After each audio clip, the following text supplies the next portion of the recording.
Te pedimos que derrames tu gloria en nuestros corazones. Te pedimos que te continúes paseando en medio nuestro. Te pedimos que salgas al rescate de nuestras vidas. Te pedimos que sigas hablándonos, Señor. Espíritu Santo, este es tu espacio. El tiempo es tuyo. Quita mi humanidad para que tu voz se deje escuchar. Háblanos a nuestra necesidad, conforme a tu voluntad, Señor. Creyendo oramos. ¿Qué tal si le das un fuerte aplauso al Señor en gratitud? Porque ha sido bueno, porque ha sido fiel, porque su misericordia es nueva cada mañana y en cada detalle de la vida vemos su fidelidad, su amor, su abrazo, su cuidado.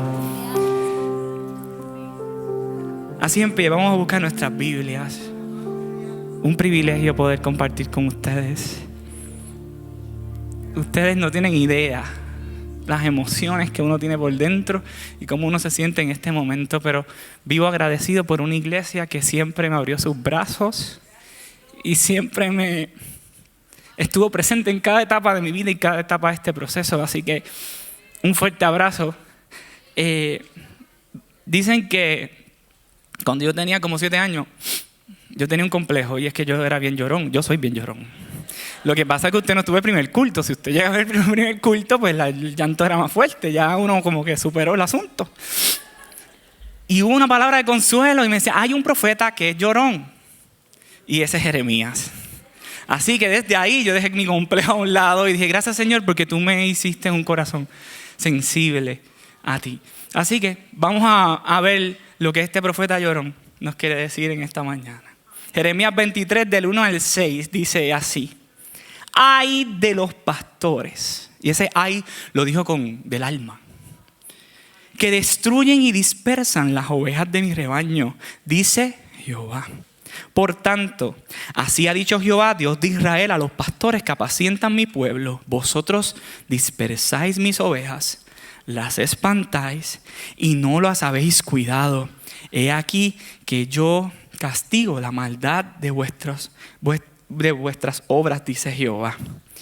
Y yo, diga conmigo yo, pero Él es Él. Una palabra cambia todo. 2 letras cambian significado profundo de esto. Y yo mismo recogeré del remanente de mis ovejas y de todas las tierras a donde las eché. Y las haré volver a sus manadas y crecerán y se multiplicarán. Y pondré sobre ellas pastores que las apacienten y no temerán más, ni se amedrentarán, ni serán menoscabadas, dice Jehová. Y aquí viene el texto más importante. He aquí que vienen días, dice Jehová, en que levantaré a David renuevo justo y reinará como rey, el cual será dichoso y hará que juicio y justicia en la tierra. En sus días será salvo Judá e Israel habitará como confiado. Y estaré y este será su nombre, con el cual le llamarán Jehová, justicia nuestra. Puede sentarse. Y mientras se va sentando, les voy a pedir que hagamos un ejercicio. ¿Cuándo fue la última vez que usted dijo, no es justo? Esto no es justo. Se ríen, escucho risas. Quizás fue ahorita. Permítame contarle la experiencia que yo tuve la última vez que yo dije, no es justo. Yo la semana pasada, más o menos, semana y media, fui a un lugar donde venden uniformes escolares. Y el objetivo de llegar temprano a ese lugar era porque era la venta sin el IBU, ¿verdad? Y era imposible yo llegar allí, pero las circunstancias se dieron, muchas cosas tuve que hacer, pero al fin logré y hice el número 6 en la fila. Y mientras iban llegando las personas, lo iban acomodando en orden en sus carros, cosa que cuando la tienda abriera, pues se bajan según el orden y tenían la oportunidad de comprar las cosas. Pues pasó tiempo y siguió llegando gente, siguieron llegando carros, y siguieron llegando carros y que se llenó una cosa. De momento, a las menos 20, 8 menos 20, empiezan a abrir las puertas y se ve un movimiento extraño. Y empieza a bajarse gente de 20,000 sitios. Y empiezan a acomodarse en la puerta. Y yo, espera. No sé si a usted le pasa, que uno le entra como que... Somos cristianos, pero somos justos, ¿verdad? Y las reglas son las reglas. Y si había que hacer una fila, hay que hacer una fila. Y si hay que esperar su turno, hay que esperar su turno. Entonces que está aquí, que yo soy bien bueno y llorón, pero no me gusta la injusticia. Yo me levanté, salí del carro y dije, permiso. Ahí a todo el mundo. Gente, me creía que estaba con los pacientes. Gente, vamos a ser justos. El que llegó temprano, que entre primero. El que llegó último, que entre a lo último. Ustedes cada cual saben cuál es su turno. Usted sabe. Y yo esperaba una reacción diferente. Yo esperaba que la gente dijera, ay, qué bochorno. Porque miren, eran gente mayor. Eran gente que ya, tú sabes, la mayoría eran abuelas con los nietos. Y tú dices, pero esto tiene que ser... Yo me debería bochornar. O sea, yo me abochornaría, ¿sabes? Pues no. Y yo dije, pues la empleada me va a hacer justicia porque la empleada me va a dar la razón. Y de momento sale la empleada así con una carpetita y dice, entren, eso no es nada, la tienda está vacía. Y yo me quedé así tan pasmado, tan en shock. Y yo decía, wow, no es justo. Y ahí llamé a mi esposa y empecé a hacer llamada, empecé a ventilar, tú sabes. Pero en la fila me percaté de algo. En la fila, cuando vi a la gente que se coló, porque no eran 2 o 3, eran un montón. Y iban a pagar primero que yo, gracias. Todos eran mayores, todos tenían hijos, todos llevaban uniformes de escuelas caras del país, escuelas religiosas. Sin embargo, el ejemplo que le daban a sus nietos, a sus hijos, era todo lo contrario. Gastaban miles de dólares en la educación cristiana de un hijo, pero el ejemplo que se supone que le demos en la casa, no lo estaban dando. Y yo ahí dije, Dios mío, de verdad que este mundo se tiene que acabar. Y esa es una frase, esa es una frase que yo he adoptado. Cada vez que yo veo algo injusto, ilógico, que no tiene explicación, yo digo en casa, el mundo se está acabando, definitivo. Y desde mi oficina los empleados escuchan, el mundo se está acabando, ya saben que algo pasó, ya saben que algo no está bien. ¿Sabe? El mundo es injusto. Y en estos tiempos sufrimos injusticia. Y este es simplemente el ejemplo más sencillo, de algo cotidiano. Pero se supone que un pueblo que es evangelizado tanto como Puerto Rico, tengamos como respuesta los valores principales del respeto, del orden, lo lógico. Yo creo que no hay que ser cristiano para uno, por sentido común, saber lo que tiene que hacer y saber que si tú llegaste tarde, llegaste tarde. Cuando vamos a las estadísticas de Puerto Rico, dicen alrededor del 98% de las personas creen en Dios. Y de ese 98%, 89% más o menos, piensan que Dios es algo importante en su vida. Pero solamente el 44% viene a la iglesia. Pero si las estadísticas no nos escandalizan, de más está, abre el periódico, abre las redes sociales y tú te vas a dar cuenta que si supuestamente decimos que el 89% pensamos que Dios es algo importante, los resultados y los frutos sociales no se están viendo de esa misma manera. Y en una simple fila de comprar un uniforme, tú te das cuenta de que este mundo se está acabando. El mundo de Jeremías estaba pasando por cosas parecidas. El mundo de Jeremías estaba pasando por diferentes situaciones que lo hemos estudiado estos últimos domingos. El pecado había consumido al pueblo, la división, la contienda.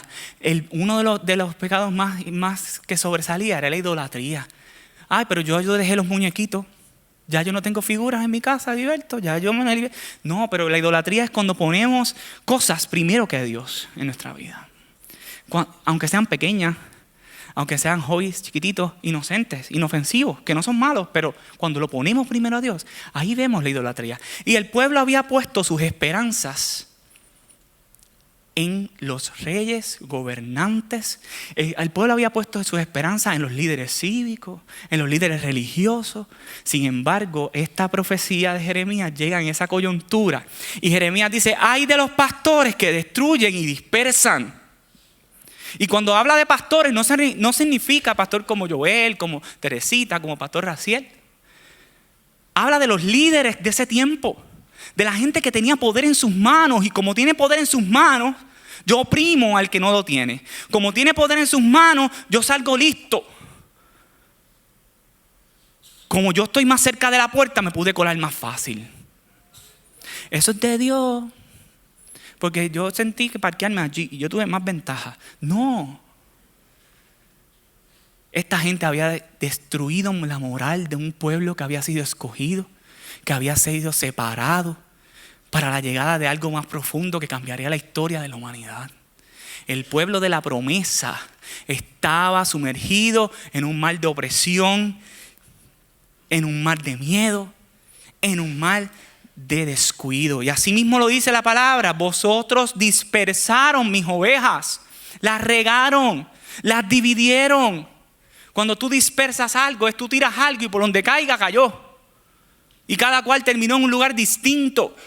Un pueblo dividido es un pueblo que vive en temor, que un pueblo débil, es un pueblo que en la unión es que está la fuerza, dicen. Pues esta gente no tenía unión, porque tenían diversidad de opiniones, porque tenían diferentes maneras de cómo ver el asunto X o Y. Pero en ese pueblo dividido también se le añade a que estaban espantados. Espantado, cuando alguien te espanta, tú sientes temor. Un pueblo dividido, esparcido, con miedo. Vamos al tercer punto, que es un pueblo que está en peligro de muerte, porque está siendo mal cuidado. En el Puerto Rico de ahora, en el hoy, así nos encontramos también. Un pueblo dispersado, un pueblo dividido. En todos los temas del país hay diversidad de opiniones. En todos los temas del país hay polos opuestos. En los políticos, en los religiosos, en la economía, en el trabajo usted tiene opiniones distintas. En la casa uno tiene opiniones distintas. En la iglesia uno tiene opiniones distintas. Y el resultado de esto es que estamos divididos. Estamos divididos en todo. Cuando estamos solos, divididos, dice, más adelante vamos a leer cómo en la noche estas ovejas, su vida corría peligro. Porque estamos siendo amedrentados, estamos siendo esparcidos por el enemigo. Entonces, ahí cobra ventaja. Un pueblo dividido es fácil de manipular. Un pueblo oprimido es fácil de aplastar. Un pueblo dividido y con miedo es un pueblo que es fácil de abusar. ¿Y ahora qué hacen ellos?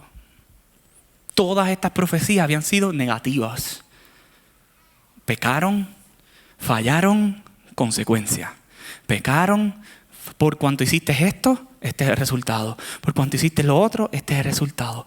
Aquí es que cambia la historia. Y yo doy gracias a Dios que me tocó predicar de Jeremías, pero me tocó predicar este pasaje. Porque en el verso 3 que leímos, cambia por completo. Porque entonces ahí se introduce Jehová y dice: yo mismo recogeré del remanente de mis ovejas de toda la tierra. Él mismo. No es que va a mandar a Pepito, no es que va a mandar a fulano. Él mismo levanta una voz. Se levanta la voz del profeta y dice: en medio del abuso, en medio de la opresión de los grandes, en medio del temor, en medio de la ansiedad de la noche, en medio del descuido, en medio del hambre y la necesidad, yo mismo iré y recogeré el remanente. Yo mismo, con mis propias fuerzas, con sus propias manos. Él pensó en ti, pensó en mí.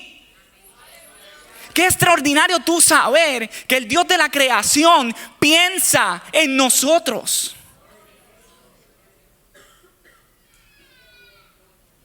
Piensa en nosotros. Y tanto fue así que la contestación: no vas a temer más. Nadie más te va a meter miedo.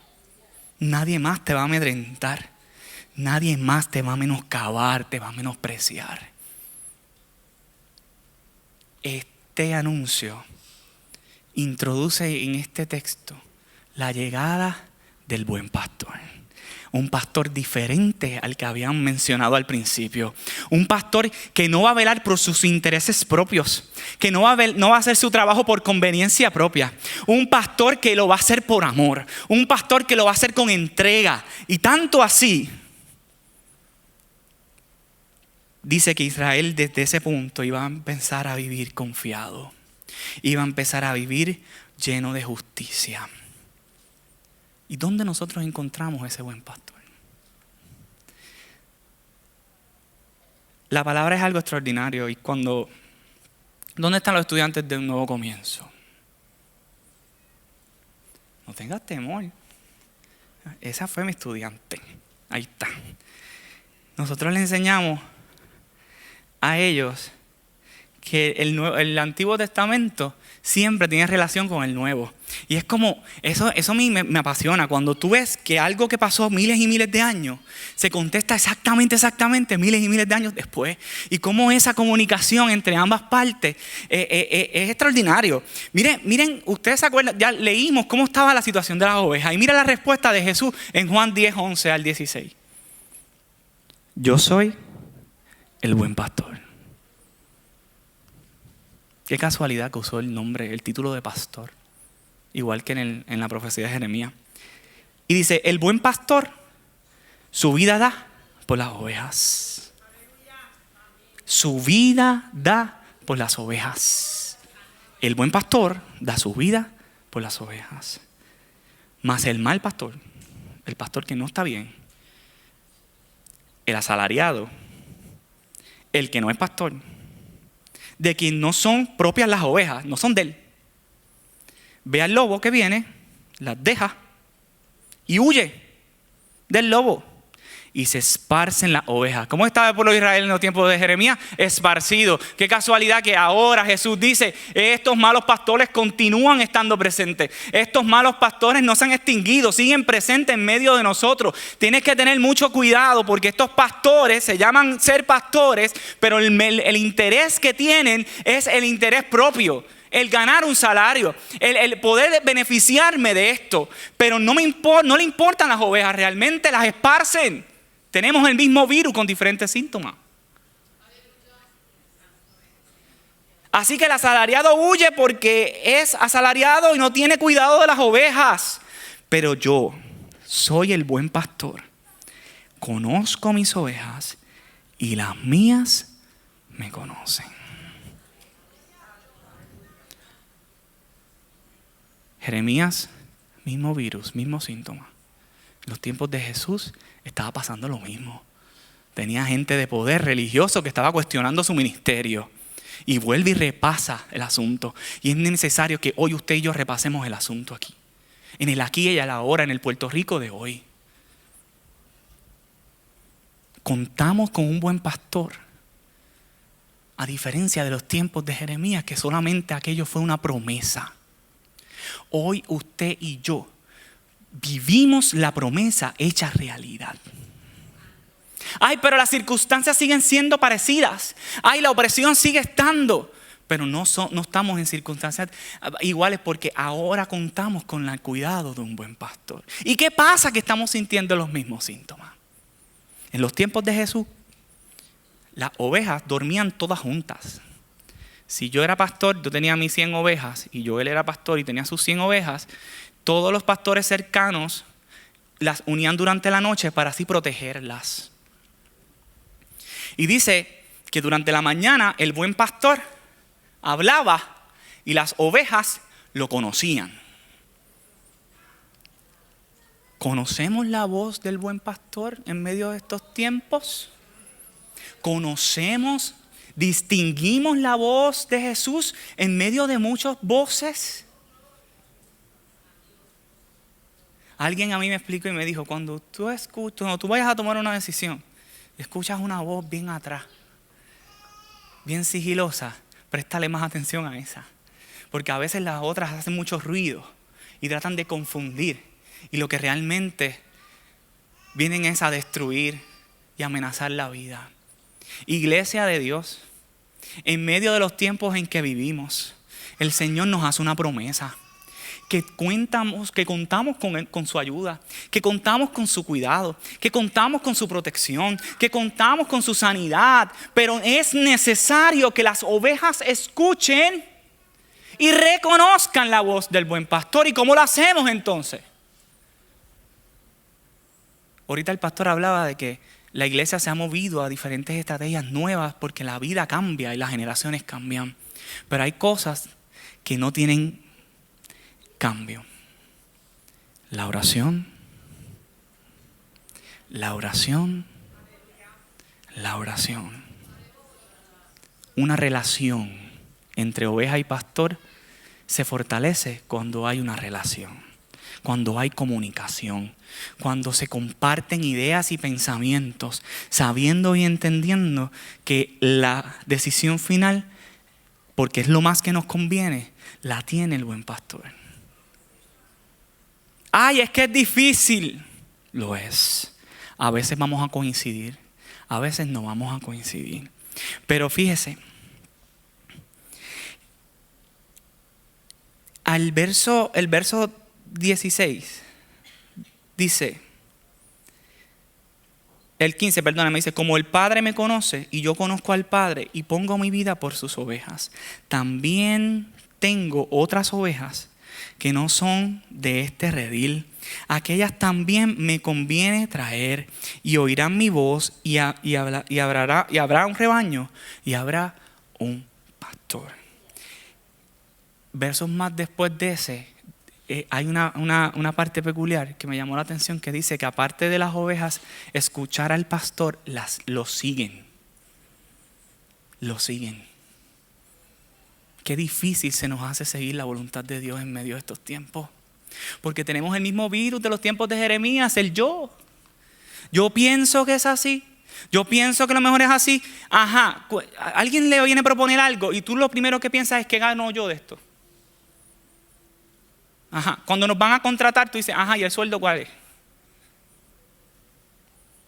Pero en esta relación de buen pastor y las ovejas, ese tipo de relación no tiene cabida. Porque aquí el que pagó el precio fue él. Porque aquí el que salió perdiendo fue él. Porque aquí el beneficio va a ser para nosotros y no para él. Y entonces ahí es que esto nos lleva a reflexionar. Si podemos a pensar en el último verso que leímos de Jeremías, que decía que una vez introducía la figura de Jesús, ¿verdad? Ahí él iba a colocar pastores, nuevos pastores, que se encargaran de buscar el rebaño. Y lo comparamos con el verso 16 que también dice que él también también tengo. No es que son de otro redil. No es que se los voy a quitar a otro pastor. Es que son mías, son de él. Y las tiene, y tiene esas ovejas. Dice que es necesario que estas ovejas vuelvan a escuchar su voz. Para que entren al redil y puedan tener un redil y puedan tener un pastor. Le pregunto yo, ¿quiénes son esos nuevos pastores que él puso en este mundo para comisionarlos a llevar el mensaje de salvación? ¿Quiénes son los buenos pastores que él puso en este mundo para llevar un mensaje de esperanza como hizo Jeremías? Que en medio de tanto dolor, en medio de tanto sufrimiento, en medio de tanta injusticia, Jeremías por fin exclama y dice, pero vienen tiempos donde llegará uno que hará justicia. En medio de él, en Puerto Rico que vivimos hoy, es necesario que la voz de la iglesia, que fue llamada y comisionada a pastorear, a buscar, a rescatar, a ser discípulos, a ser la luz del mundo, a ser imitadores de ese buen pastor. Por lo tanto, nosotros somos los que tenemos que ir al rescate de nuestra propia manada, de nuestra propia familia que está sufriendo las consecuencias fuera del redil de lo que significa vivir una vida sin Dios. Ahora usted quite a Dios de su vida, yo no le encuentro sentido a la mía. Yo no le encuentro sentido a la mía. ¿Para qué? ¿Para qué? Hay esperanza en Jesús. Cristo cambia la vida. Cristo cambia y trastoca la vida de cada ser humano. Tan pronto ese mensaje llega al corazón, hay una luz al final del túnel. Tan pronto ese mensaje llega al corazón del que lo escucha, la vida le cambia por completo. Entonces, amada iglesia, este es el tiempo preciso para que reflexionemos dónde estamos en este asunto. ¿Qué tipo de oveja eres?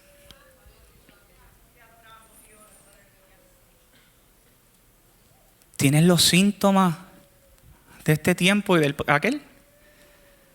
Porque a veces estamos dentro del redil y nos entretenemos más en la división, en que no se debe predicar con tenis. Por eso yo busqué uno que no eran ni tenis ni zapatos. Que la canción no me gustó, que el mensaje fue corto, que el culto empieza tarde.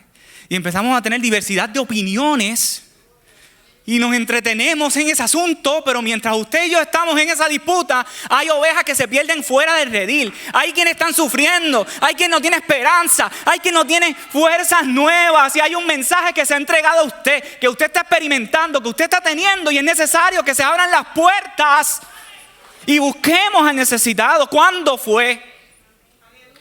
Y yo les digo esto de corazón, no me refiero a este templo, a esta iglesia en particular. Me refiero a la iglesia de Cristo. ¿Cuándo fue que sustituimos el evangelismo por otras cosas?